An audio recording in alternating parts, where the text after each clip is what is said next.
A special thank you to each of our subscribers who make this channel possible. Here's today's story. In a dramatic turn of events, South Korea's opposition parties have come together to submit a motion to impeach President Yoon Suk Yeol following his unprecedented and brief declaration of martial law. This shocking move saw heavily armed troops encircle the parliament, prompting lawmakers to scale walls to re-enter the building and unanimously vote to lift his order. The motion, presented by the main opposition Democratic Party along with 5 smaller parties, could be brought to a vote as early as this Friday. To succeed, the impeachment would require the backing of 2/3 of the parliament, which consists of 300 members, and the approval of at least 6 out of the 9 justices on the Constitutional Court to remove Yoon from office. The political landscape in South Korea has been shaken as Yoon's senior advisors and cabinet members, including Defense Minister Kim Yong-hyun, face mounting pressure to resign. The nation is grappling with the implications of what many are calling a poorly conceived stunt.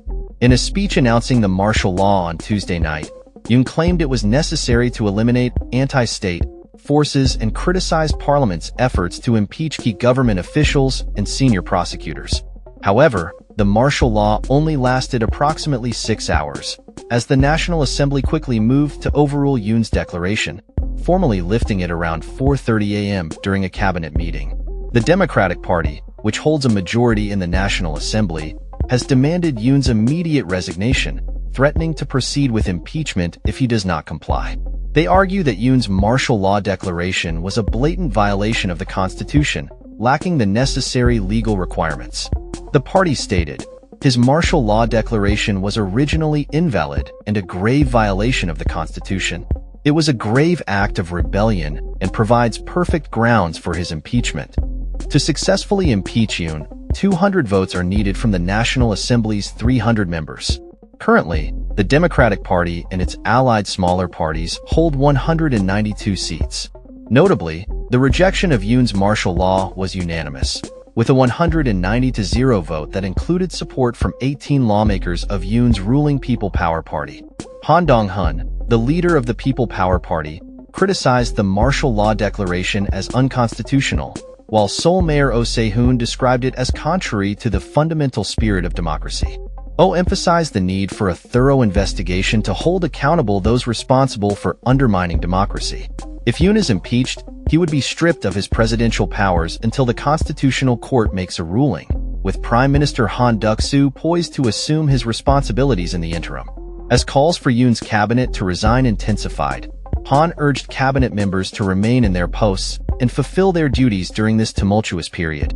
The Constitutional Court currently has only 6 justices following 3 recent retirements, which complicates the impeachment process, as at least 7 justices are required to handle such cases.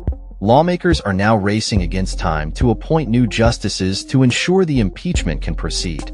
Yoon's martial law declaration, the first of its kind in over 4 decades, has drawn parallels to South Korea's past military-backed governments, which occasionally imposed martial law to suppress anti-government protests.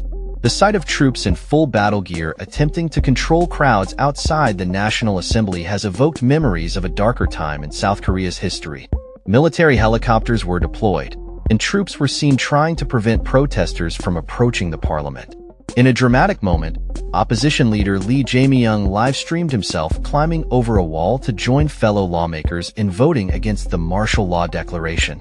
Despite the tense situation, no major violence has been reported, and the military personnel were later seen leaving the National Assembly grounds after the vote. National Assembly Speaker Woo Won-shik remarked on the maturity of the military in handling the situation, contrasting it with the unfortunate memories of past military coups. Han, the People Power Party leader, has demanded an explanation from Yoon regarding his martial law decision and has called for the dismissal of Defense Minister Kim Yong-hyun, who allegedly recommended the martial law decree. The Defense Ministry has not yet commented on the matter. According to South Korea's constitution, the president can declare martial law only during wartime or in situations deemed a national emergency. Many observers question whether the current state of affairs in South Korea warrants such a declaration. The Constitution also stipulates that the president must comply with the National Assembly's demand to lift martial law if a majority vote is reached. Experts are voicing concerns over Yoon's actions, suggesting that he has breached constitutional protocols by attempting to restrict parliamentary functions. Park Chan-dae, the Democratic Party's floor leader, has called for Yoon to be investigated for rebellion due to his military deployment to parliament. While the president enjoys immunity from prosecution while in office, this protection does not extend to allegations of rebellion or treason. In Washington, the White House has expressed serious concern regarding the unfolding situation in Seoul. A spokesperson for the National Security Council noted that the Biden administration was not informed in advance of the martial law announcement and is currently in contact with the South Korean government. Meanwhile, the Pentagon has confirmed that there is no impact on the more than 27,000 U.S. service members stationed in South Korea. Despite the political turmoil, life in Seoul appeared to continue as normal, with tourists and locals going about their day.